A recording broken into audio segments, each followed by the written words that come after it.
Assalamualaikum warahmatullahi wabarakatuh. Di sini saya Yusuf Maulana Sidik dan rekan saya Muhammad Aprijal. Kami dari kelompok C1 Teknik Industri C dalam mata kuliah analisis biaya akan menjelaskan sebuah materi tentang atau berjudul penganggaran dalam perencanaan dan pengendalian. Di sini kami mempresentasikan materi untuk memenuhi salah satu tugas kuliah, yaitu mata kuliah analisis biaya yang diajarkan oleh dosen Ibu Siti Rosiman. Baik, begitu kita langsung ke materi yang pertama. Baik, kita ke materi yang pertama.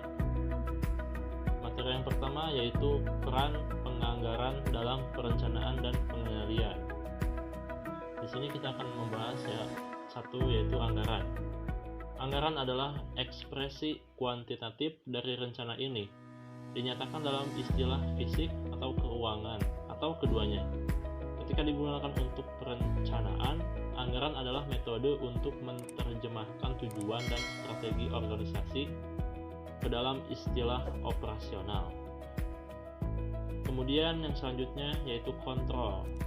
Kontrol adalah proses menetapkan standar, menerima umpan balik tentang kinerja aktual, dan mengambil tindakan korektif setiap kali kinerja aktual menyimpang secara signifikan dari kinerja yang direncanakan.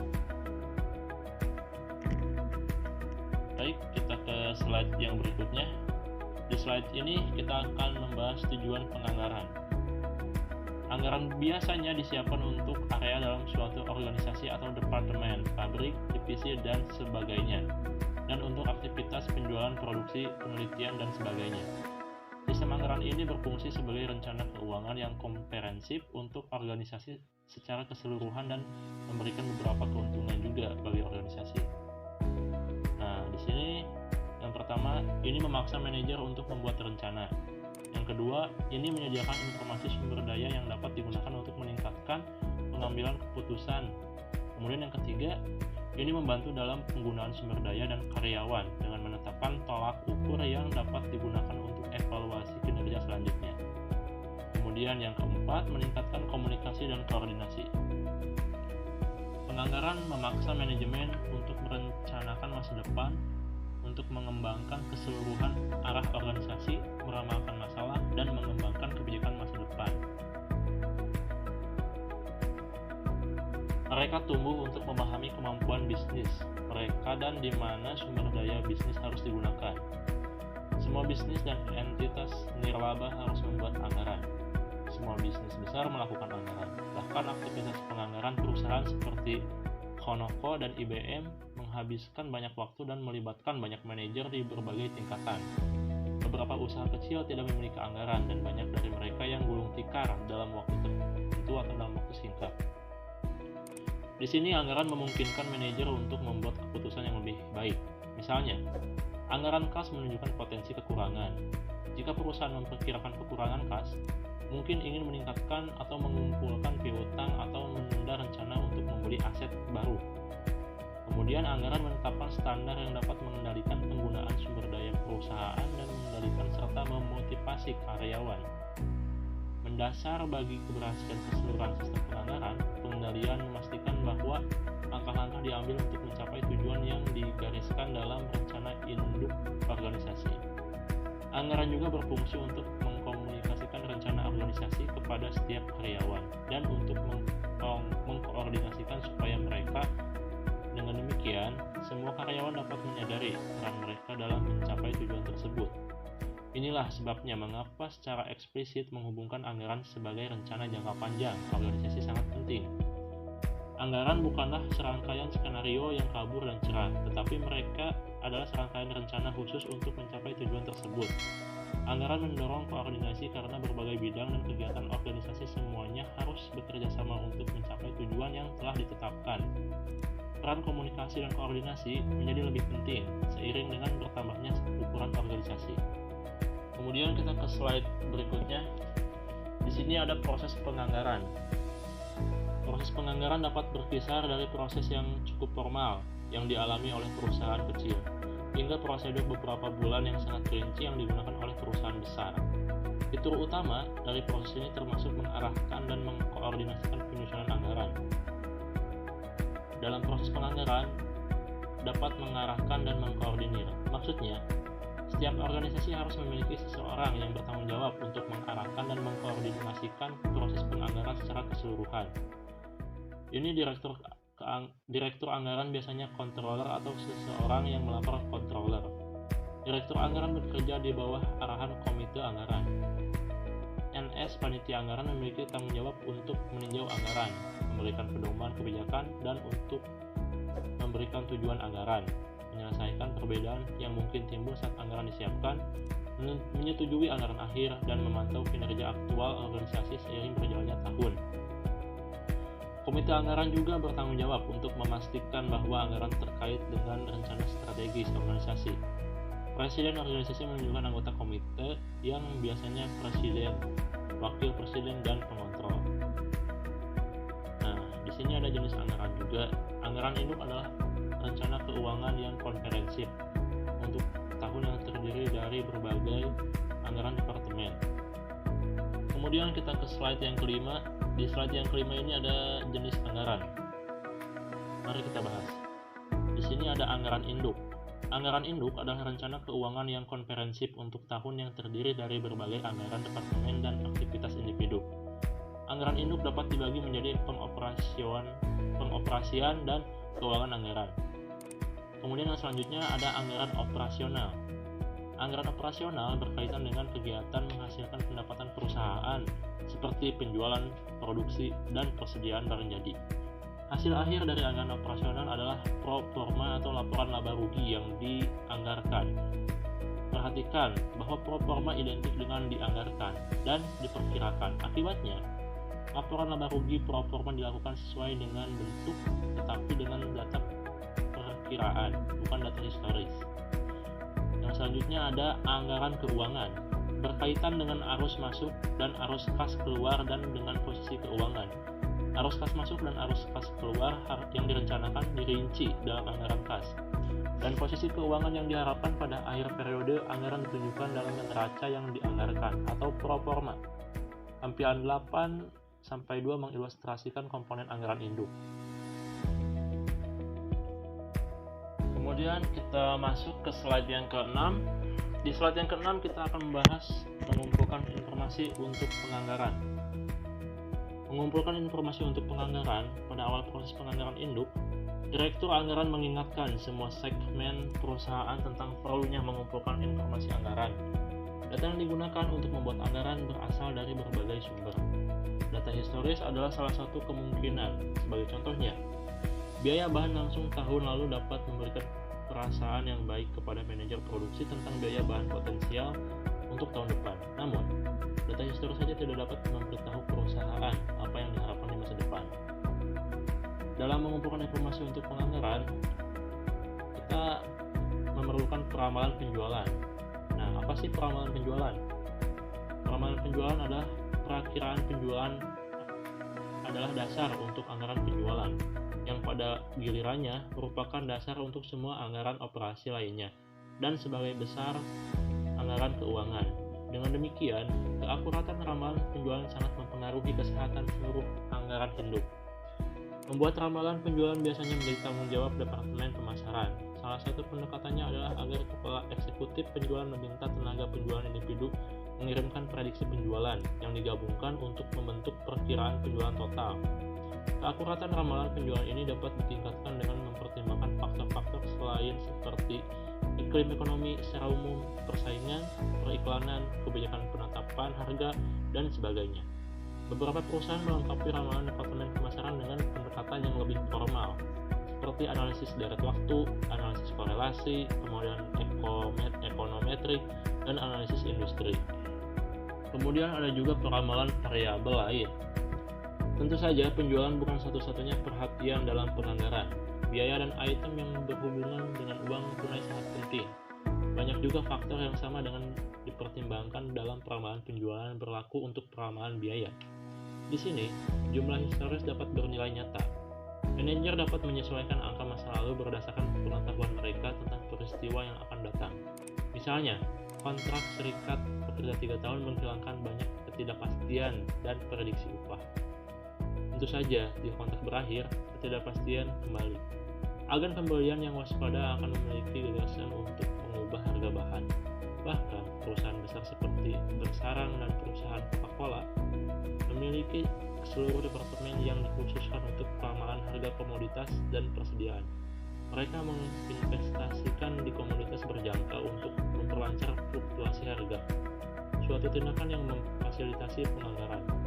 Overhead dipecah menjadi biaya komponennya. Ini dapat diprediksi dengan menggunakan data masa lalu dan data inflasi yang relevan. Ya, di sini kita lihat Revlon.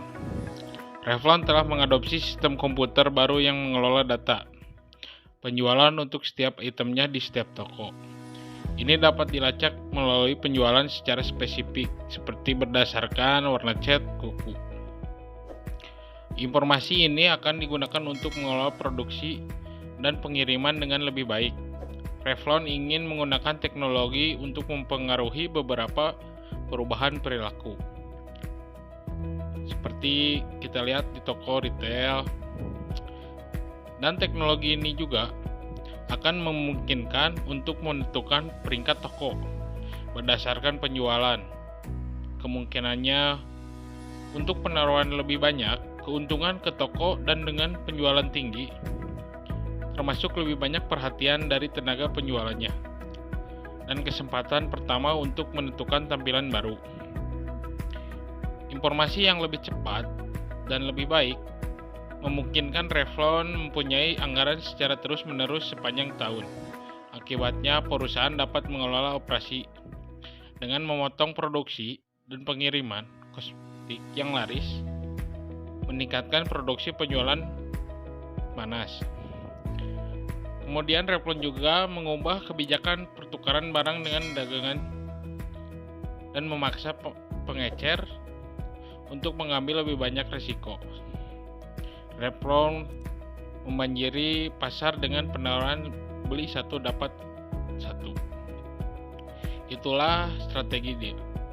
Mereka telah dikupas kembali secara signifikan. Revlon membayar pengecer lebih sedikit untuk mengiklankan diskon barang dagangannya. Sekarang berdasarkan pendanaan pada penjualan toko daripada pengiriman, di masa lalu toko dapat mengembalikan riasan yang tidak dapat terjual untuk mengalamikan dana penuh.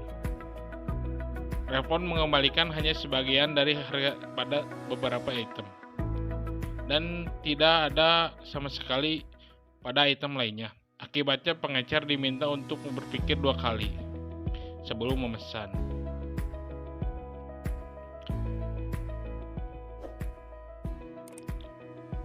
Perilaku ini, perubahan memberikan insentif keuangan mendorong itu. Inilah sekilas Revlon yang mengadopsi sistem komputer baru dan pengolahan data penjualan yang baru. Ya, di slide 8 kita lihat menyiapkan anggaran operasi. Bagian utama dari anggaran induk adalah anggaran operasional, terdiri dari serangkaian jadwal untuk semua fase operasi, yang berpuncak pada laporan laba rugi yang dianggarkan. Di sini kita lihat komponen-komponen anggaran operasional. Yang pertama, anggaran penjualan.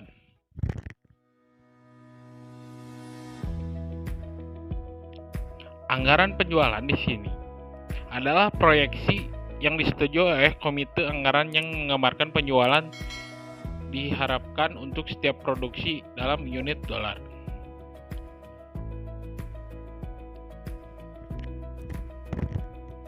Yang kedua yaitu anggaran produksi. Anggaran produksi menggambarkan beberapa banyak unit diproduksi untuk memenuhi kebutuhan penjualan dan memenuhi persyaratan persediaan akhir.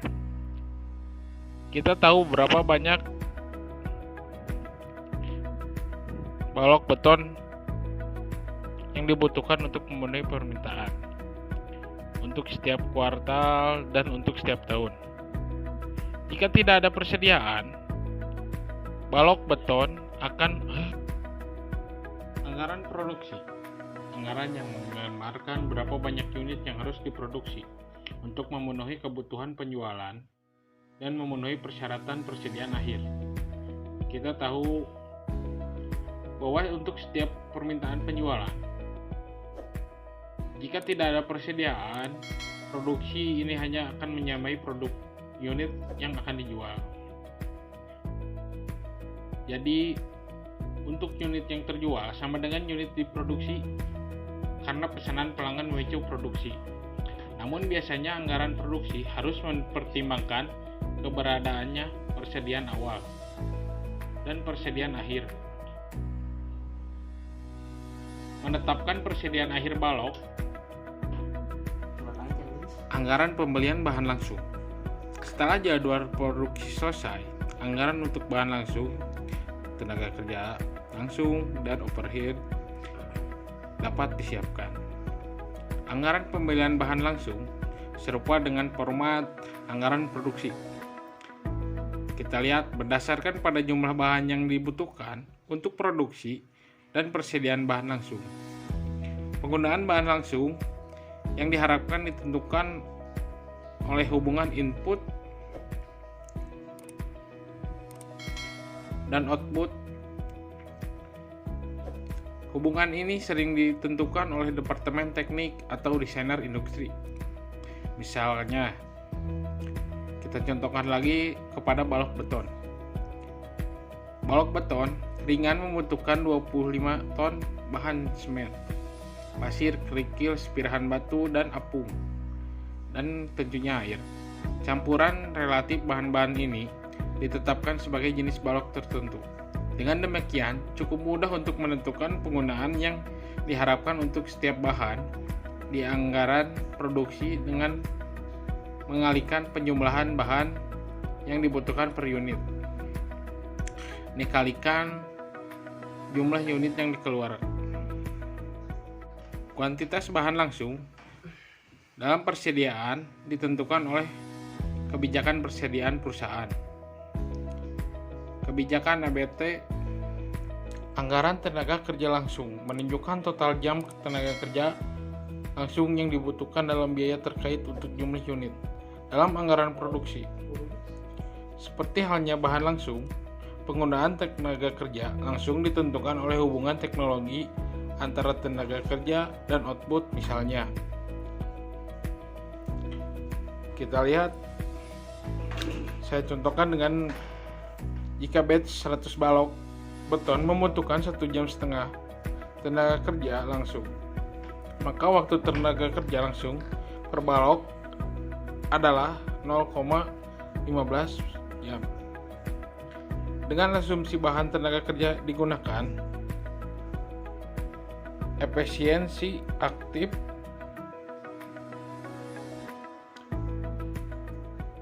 tarif ini tetap untuk teknologi yang ada. Hubungan akan berubah hanya jika pendekatan baru untuk manufaktur diperkenalkan.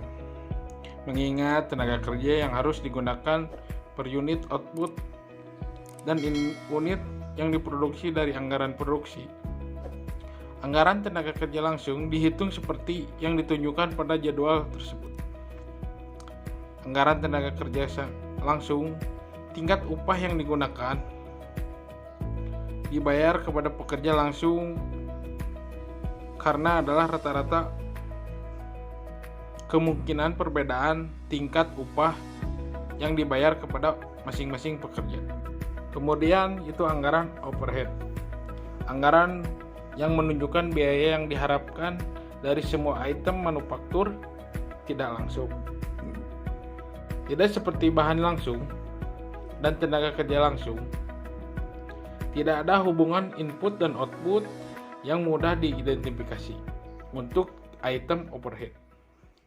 Ingat, bagaimanapun, bahwa overhead terdiri dari dua jenis biaya, yaitu variabel dan tetap.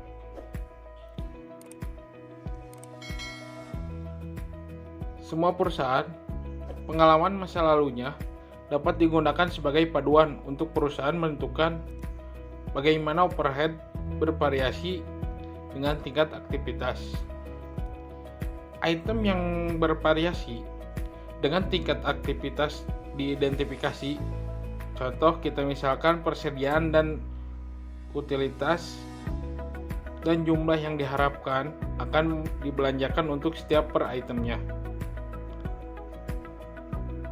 Tarif individu kemudian dijumlahkan untuk mendapatkan tarif overhead variabel.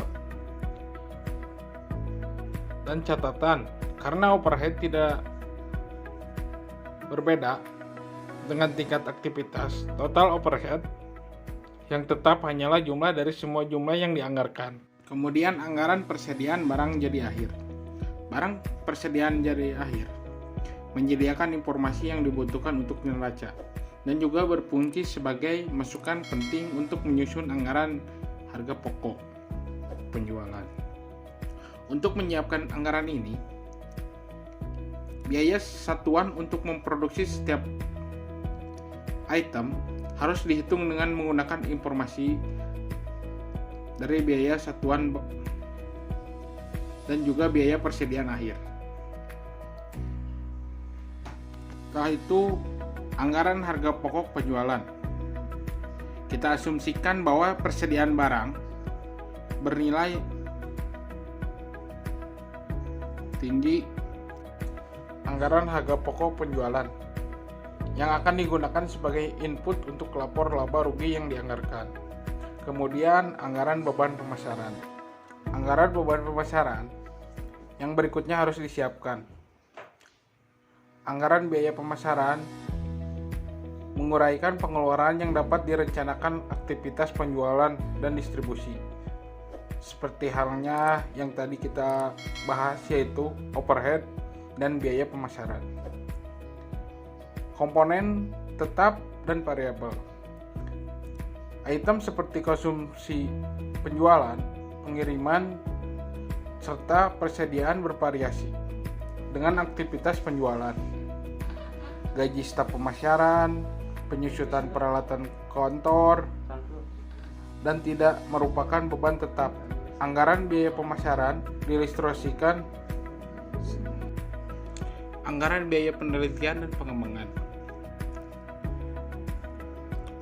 Penelitian dan pengembangan kecil yang bekerja pada perluasan lini produk, misalnya seperti ubin bata, paving, yang pengeluaran kelompok ini diperkirakan tahun ke tahun akan datang disajikan dalam anggaran penelitian dan pengembangan. Kemudian anggaran biaya administrasi. Anggaran akhir yang dikembangkan untuk operasional adalah anggaran biaya administrasi. Seperti anggaran biaya penelitian dan pengembangan atau juga pemasaran, anggaran biaya administrasi terdiri dari perkiraan pengeluaran untuk keseluruhan dari segi organisasi dan operasi perusahaan. Sebagian besar biaya administrasi tertetapkan sehubungan dengan penjualan. Mereka termasuk gaji, kemudian depresi gedung, kemudian peralatan kantor pusat, biaya hukum, dan juga audit. Kemudian yang terakhir, laporan laba rugi yang dianggarkan. Dengan selesai jadwal biaya administrasi atau kita sebut ABT, memiliki semua anggaran operasional yang diperlukan untuk menyusun perkiraan pendapatan operasional. Laporan laba rugi yang dianggarkan ini ditunjukkan menentukan juga anggaran operasional. Pendapatan operasional adalah bukan setara dengan laba rugi bersih perusahaan. Untuk menghasilkan laba bersih, beban bunga dan pajak harus dikurangkan pada pendapatan operasional. Pengurangan beban bunga diambil dari anggaran kas. Kemudian pajak terutang tergantung pada undang-undang yang diperpajakan. Menyiapkan anggaran keuangan. Sisa anggaran yang ditemukan dalam anggaran induk adalah anggaran keuangan. Anggaran keuangan tipikalnya yaitu disiapkan dalam segaring adalah anggaran kas, neraca yang dianggarkan, laporan arus kas yang dianggarkan, dan juga anggaran untuk belanja modal. Sedangkan anggaran induk adalah rencana untuk 1 tahun. Anggaran belanja modal adalah rencana keuangan untuk menguraikan perkiraan perolehan aset jangka panjang dan juga biasanya mencakup beberapa tahun. Sehubungan itu, pengambilan keputusan hubungan antara belanja modal dibahas anggaran tunai. Pengetahuan tentang arus kas sangat penting. Begitu juga untuk mengelola bisnis.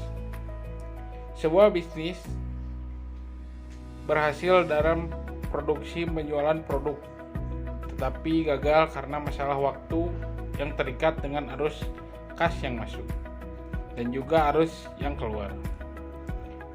Dengan mengetahui ini, kapan kekurangan kelebihan kas mungkin terjadi, seorang manajer dapat merencanakan untuk meminjam uang tunai saat dibutuhkan dan juga pembayaran dikembalikan pinjaman selama periode kelebihan kas. Tugas pinjaman bank menggunakan anggaran kas perusahaan untuk mendokumentasikan kebutuhan uang tunai serta kemampuan perusahaan untuk membayarnya kembali. Karena itu, arus kas adalah sumber kehidupan organisasi. Anggaran kas adalah salah satu anggaran yang terpenting dalam anggaran induk. Komponen anggaran kas. Anggaran tunai adalah anggaran yang terperinci, menunjukkan sumber dan juga penggunaan kas yang diharapkan. Anggaran kas diilustrasikan sebagai berikut. Komponen anggaran kas memiliki 5 komponen. Yang pertama yaitu jumlah uang tunai yang tersedia, kedua pengeluaran uang tunai, ketiga kelebihan dan kekurangan uang tunai, kemudian pembiayaan, dan yang terakhir adalah saldo tunai. Bagian kas yang tersedia terdiri dari saldo awal kas dan penerimaan kas yang diharapkan. Penerimaan kas yang diharapkan mencakup sumber kas untuk periode yang sedang dipertimbangkan. Kemudian sumber utama biasanya adalah dari penjualan, karena sebagian besar penjualan dilakukan secara kredit. Tugas utama organisasi adalah menentukan pola penagihan piutang. Jika sebuah perusahaan telah berkecimpung dalam bisnis, sementara waktu itu penggunaan pengalaman masa lalu untuk membuat jadwal penundaan piutang, perusahaan dapat menentukan rata-rata beberapa persentase piutang yang dapat dibayarkan pada bulan-bulan setelah penjualan. Bagian pengeluaran kas mencantumkan semua pengurangan kas yang direncanakan periode tersebut, kecuali pembayaran bunga dipinjam jangka pendek. Semua pengeluaran tidak menghasilkan pengeluaran tunai dikeluarkan dari daftar, seperti penyusutan misalnya, tidak pernah dimasukkan ke dalam bagian pengeluaran. Bagian kelebihan atau kekurangan kas. Membandingkan kas yang tersedia dengan kas yang dibutuhkan. Kemudian kita ke slide yang 12. Di slide yang 12 terdapat komponen anggaran kas. Di sini ada yang pertama, bagian kas yang tersedia terdiri dari saldo kas awal dan penerimaan kas yang diharapkan. Penerimaan kas yang diharapkan mencakup semua sumber kas untuk periode yang sedang dipertimbangkan. Kemudian ada yang kedua, bagian pengeluaran kas mencantumkan semua pengeluaran kas yang direncanakan untuk periode tersebut, kecuali untuk pembayaran bunga pinjaman jangka pendek. Pembayaran ini muncul di bagian pembiayaan. Kemudian yang ketiga, bagian kelebihan atau kekurangan kas membandingkan kas yang tersedia dengan kas yang dibutuhkan. Kas yang dibutuhkan meliputi total pengeluaran kas ditambah saldo kas minimum yang dipersyaratkan oleh kebijakan perusahaan. Kemudian yang keempat, bagian pembiayaan dari anggaran kas terdiri dari pinjaman dan pembayaran kembali. Jika ada kekurangan, bagian pembiayaan menunjukkan jumlah yang diperlukan untuk dipinjam. Kemudian yang kelima, ada bagian terakhir dari anggaran kas adalah saldo kas akhir yang direncanakan. Ingatlah bahwa saldo kas minimum dikurangi untuk menemukan kelebihan atau kekurangan kas. Kemudian di slide 13 ada kekurangan proses anggaran induk tradisional, kritik terhadap anggaran induk. Di sini yang pertama, berorientasi pada departemen dan tidak mengakui saling ketergantungan antara departemen. Yang kedua yaitu sifatnya statis, tidak dinamis. Yang ketiga, hasil bukan proses, berorientasi. Mari kita lihat lebih dekat masing-masing. Orientasi departemen. Dalam penganggaran tradisional, setiap departemen mengembangkan anggaran sendiri. Anggaran ini kemudian digabungkan untuk membentuk anggaran perusahaan secara keseluruhan. Fokus pada perencanaan departemen demi departemen menghasilkan perencanaan ke depan dari sumber daya ke output. Artinya, departemen dapat memulai dengan menentukan sumber daya apa, yaitu tenaga kerja, persediaan, dan lain-lain, yang saat ini dimilikinya dan kemudian menyesuaikan tingkat tersebut untuk tingkat output potensial. Pendekatan penganggaran berbasis aktivitas adalah kebalikannya. ABB dimulai dengan menanyakan tingkat output yang diinginkan dan kemudian bekerja mundur untuk melihat sumber daya apa yang diperlukan untuk mencapai tingkat output tersebut. Kita mungkin bertanya, apa bedanya? Tidak bisakah kamu mencapai efek yang sama apakah Anda mundur atau maju? Jawabannya, yang berakar adalah tidak. Dengan konsentrasi pada biaya tahun lalu dan ke depan, sebuah departemen mengunci cara-cara masa lalu dalam melakukan sesuatu. Perusahaan yang menggunakan ABB bagaimanapun mulai terlebih dahulu dengan output yang diinginkan dan kemudian mencari tahu sumber daya apa yang dibutuhkan. Tingkat sumber daya itu mungkin atau mungkin tidak sama dengan tingkat tahun lalu. Akibatnya, penganggaran tradisional mungkin membuat manajer merasa diperangi. Ada rasa setiap departemen untuk dirinya sendiri. Kemudian di slide 14 ada anggaran statis versus anggaran fleksibel. Anggaran statis adalah anggaran induk yang dikembangkan di sekitar tingkat aktivitas tertentu. Adalah anggaran statis. Karena pendapatan dan biaya yang disiapkan untuk anggaran statis bergantung pada tingkat aktivitas yang jarang menyamai aktivitas aktual. Mereka tidak terlalu berguna dalam mempersiapkan laporan kinerja. Kemudian anggaran fleksibel, anggaran yang menyediakan biaya yang diharapkan untuk berbagai aktivitas. Menyediakan biaya yang dianggarkan untuk tingkat aktivitas aktual disebut anggaran fleksibel.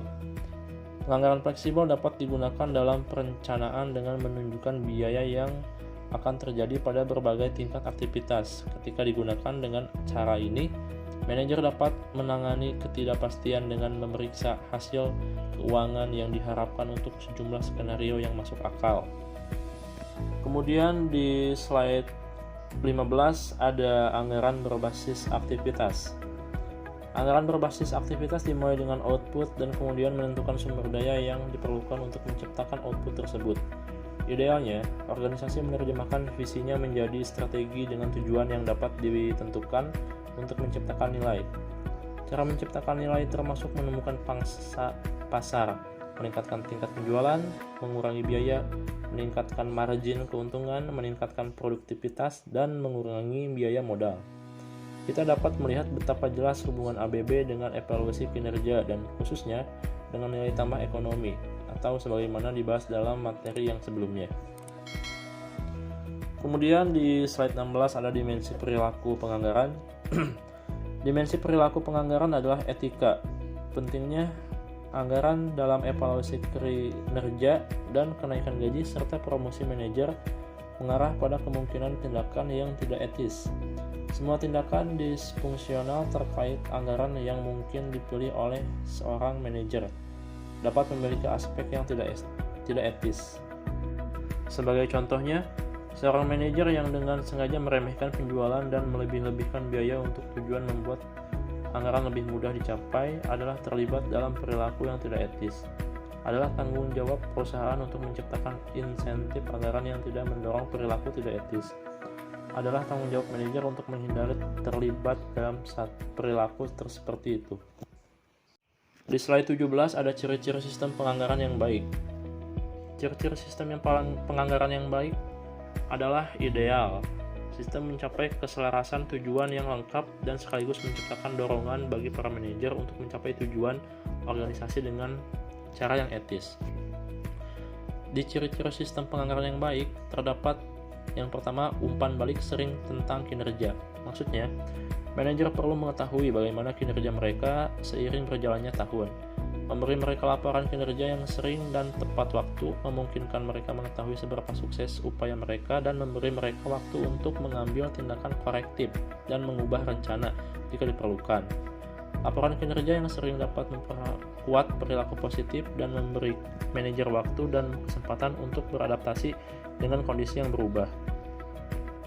Kemudian ada insentif moneter dan non-moneter. Sistem anggaran yang baik mendorong perilaku yang sesuai dengan tujuan. Insentif adalah sarana yang digunakan untuk mendorong para manajer bekerja menuju pencapaian tujuan organisasi. Insentif dapat berupa negatif atau positif.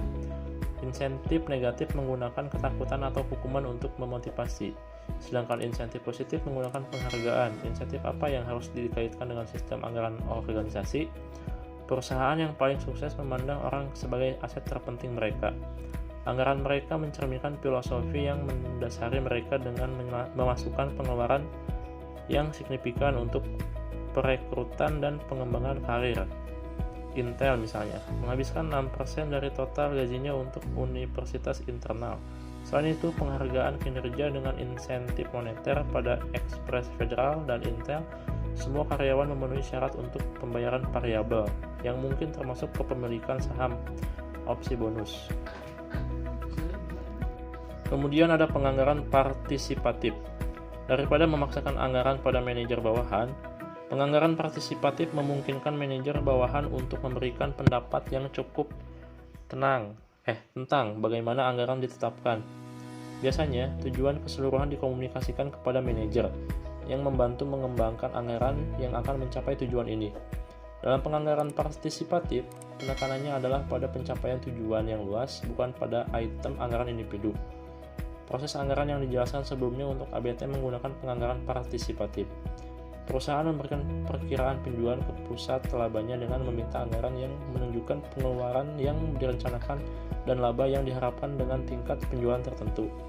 Manajer pusat laba bertanggung jawab penuh dengan menyiapkan anggaran yang intinya akan dievaluasi. Meskipun anggaran harus disetujui oleh presiden, penolakan jarang terjadi. Anggaran biasanya sejalan dengan perkiraan penjualan dan hasil operasi tahun lalu, disesuaikan dengan perubahan yang diharapkan dalam pendapatan dan biaya. Kemudian ada standar realistis. Tujuan dianggarkan digunakan untuk mengukur kinerja. Karenanya, mereka harus didasarkan pada kondisi yang harapan realistis. Anggaran harus mencerminkan realita operasi sebagai tingkat aktivitas aktual, variasi musiman, efisiensi, dan tren ekonomi umum. Anggaran fleksibel misalnya digunakan untuk memastikan bahwa biaya yang dianggarkan memberikan standar sesuai dengan tingkat aktivitas aktual. Faktor lain yang perlu dipertimbangkan adalah faktor musiman. Beberapa bisnis menerima pendapatan dan pengeluaran biaya secara seragam sepanjang tahun. Dengan demikian menyebabkan pendapatan dan biaya tahunan secara merata selama kuartal dan bulan adalah wajar untuk laporan kinerja sementara. Namun untuk bisnis dengan variasi musiman, praktik ini akan menghasilkan laporan kinerja yang terdistorsi. Kemudian ada pengendalian biaya. Pemikiran konvensional menyatakan bahwa manajer harus bertanggung jawab hanya untuk biaya yang mereka kendalikan. Biaya terkendali adalah biaya yang tingkatnya dapat dipengaruhi oleh seorang manajer. Dalam pandangan ini, seorang manajer yang tidak bertanggung jawab atas suatu biaya tidak boleh dimintai pertanggungjawabannya. Misalnya, manajer divisi tidak memiliki kekuatan untuk mengesahkan biaya tingkat perusahaan seperti penelitian dan pengembangan dan gaji manajer puncak. Oleh karena itu, mereka tidak boleh dimintai pertanggungjawaban atas timbulnya biaya-biaya tersebut. Banyaknya perusahaan bagaimanapun menempatkan biaya tak terkendali dalam anggaran manajer bawahan. Membuat manajer sadar akan kebutuhan untuk menutupi semua biaya yang adalah salah satu alasan untuk praktek ini. Jika biaya yang tidak dapat dikendalikan dimasukkan ke dalam anggaran, biaya tersebut harus dipisahkan dari biaya yang dapat dikendalikan dan diberi label sebagai tak terkendali. Kemudian ada berbagai ukuran kinerja. Seringkali organisasi membuat kesalahan dengan menggunakan anggaran sebagai satu-satunya ukuran kinerja manajerial. Penekanan berlebihan pada ukuran ini dapat menyebabkan suatu bentuk perilaku disfungsional yang disebut memerah susu perusahaan atau lamur. Perilaku rabun terjadi ketika seorang manajer mengambil tindakan yang meningkatkan kinerja anggaran dalam jangka pendek tetapi membawa kerugian jangka panjang bagi perusahaan. Mungkin cukup sekian presentasi yang dapat kami sampaikan. Kami dari kelompok C1 mengucapkan terima kasih atas perhatiannya dan mohon maaf bila ada kesalahan atau tutur kalimat yang kurang bagus pada saat penyampaian materi. Saya Yusuf Al-Nasidik dan rekan saya Muhammad Afrizal mengucapkan terima kasih yang sebanyak-banyaknya. Wassalamualaikum warahmatullahi wabarakatuh.